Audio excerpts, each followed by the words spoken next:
Assalamualaikum warahmatullahi wabarakatuh. Alhamdulillah al-qail aqimis shalah wassalatu wassalamu ala rasulillahil qail buniyal islam ala khamsu syahadati an la ilaha illallah wa iqamis shalah ila akhir wa ala alihi wa sahbihi wa la quwwata illa billah. Pemirsa al-khairat milenial yang dirahmati Allah Subhanahu wa taala. Pada pertemuan kali ini kita akan coba membahas tentang salat fardu. Salat fardu ini merupakan kewajiban yang beda daripada yang lain. Bahkan Syekh Al-Mutawalli Asy-Sya'rawi mengatakan rukun Islam itu ada 5. Tapi rukun Muslim itu syahadat dan salat. Kenapa? Karena puasa tidak wajib bagi yang tidak mampu. Zakat tidak wajib bagi yang tidak mampu. Zakat atau haji tidak wajib bagi yang tidak mampu. Tapi yang namanya salat, ketika dia tidak mampu berdiri, dia wajib duduk. Ketika dia tidak mampu duduk, dia wajib berbaring sebelah kanan atau sebelah kiri. Ketika dia tidak mampu berbaring sebelah kanan atau kiri, dia terlentang, kakinya menghadap kiblat. Dia menggerakkan dengan anggota tubuh. Jika dia tidak mampu, misalnya sadar tapi tidak mampu menggerakkan indranya, maka dibisikkan kepadanya selama dia masih sadar, sudah masuk waktu sholat dengan sesuai keadaannya. Kenapa? Karena ketika orang sudah tidak sadar, maka dia sudah tidak wajib sholat, karena sholat itu wajib kepada balik dan aqil, orang yang balik dan berakal. Ada namanya syaratul wujub, syarat wajibnya sholat. Ada namanya syarat sihhatus sholat, syarat sahnya sholat. 8. Syarat wajibnya sholat ada 6.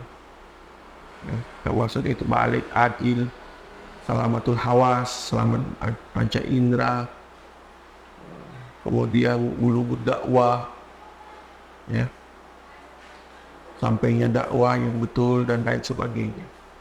Nah, bahkan sholat tersebut diwajibkan sebelum seseorang itu berakal, sebelum seseorang itu balik.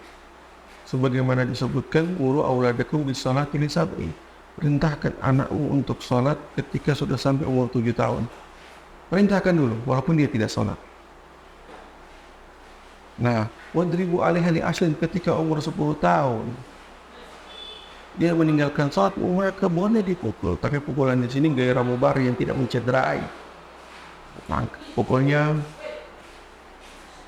tidak boleh angkat tangan tinggi, tidak boleh dari daerah tertentu. Kemudian jangan sampai mematahkan tulang atau mengeluarkan darah. Syarat memukul itu ada. Tidak harus angkat tangan dan lain sebagainya ketika meninggalkan sholat. Kata ulama, tujuannya apa? Dia ta'awada, agar seseorang setiap muslim itu terbiasa untuk mengerjakan sholat dan tidak meninggalkannya. Dan jelas dalam riwayat yang lain disebut kenapa? Awwalu ma yuhasabu bihi as-shalah. Yang pertama kali dihisab kelak nanti itu sholat nih. Bagaimana sholat?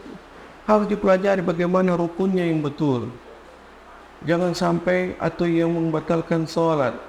Kalau seandainya mau menambahkan, itu apa? Sunnah-sunnahnya dan meninggalkan makruh-makruhnya. Bahkan meninggalkan sholat itu termasuk dosa besar. Artinya untuk orang dikatakan bertaubat dari meninggalkan sholat, tidak cukup dengan kata saya bertaubat, astagfirullah, tidak. Tapi dia harus menghitung berapa jumlah sholat yang ia pernah tinggalkan, kemudian ia ganti. Dalam mazhab Syafi'i, orang yang meninggalkan sholat wajib menyalurkan seluruh waktunya untuk mengerjakan sholat yang ia tinggalkan dan melakukan hal-hal yang wajib seperti mencari nafkah dan lain sebagainya. Tidak boleh mengerjakan hal-hal yang tidak penting atau yang mubah. Tidak boleh. Haram hukum. Namun ada sebagian ulama memilih yang penting ia jadwalkan untuk mengganti sholat yang ia tinggalkan, ia boleh mengerjakan hal-hal yang lain selama ia tidak melalaikan mengganti sholat tersebut. Nah, oleh karena itu di bulan suci Ramadan ini, ketika kita mau menyempurnakan amal ibadah kita introspeksi diri.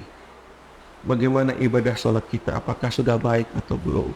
Apakah pernah ada yang kita tinggalkan? Ketika kita tinggalkan, kita hitung dan kita ganti.